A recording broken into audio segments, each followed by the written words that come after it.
राणा सनाउल्लाह साहब ने एक बहुत बड़ा एतराफ कर लिया है। यानी ये बात मैं काफ़ी दिनों से कह रहा था, लेकिन मुझे आइडिया नहीं था कि मौजूदा हुकूमत का एक इतना सीनियर रहनुमा इसका एतराफ़ कर लेगा।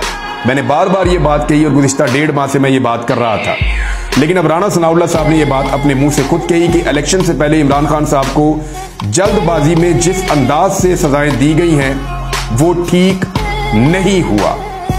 यानी उसमें बहुत ज्यादा गलतियां थी, उसमें बहुत ज्यादा कबाहतें थी, उसमें बहुत ज्यादा उजलत और जल्दबाजी थी। मैं पहले ये कह चुका हूं, इससे हमें सियासी नुकसान हुआ। अब राणा साहब कह रहे हैं कि इससे फायदा पहुंचाने की तो कोशिश की गई, लेकिन सियासी नुकसान हुआ। समझता हूं वो सजाएं बरकरार नहीं रह पाएंगी। जिस जज के पास भी ये केस जाएंगे, अगर उस जज ने इंसाफ से काम लिया तो वो इमरान खान को बरी कर देगा या रिमांड बैक कर देगा, वापस भिजवा देगा केस को किसी अदालत के पास, या इमरान खान को बरी करेगा। मैंने भी आपसे यही कहा कि इसमें कोई और रास्ता मौजूद नहीं है।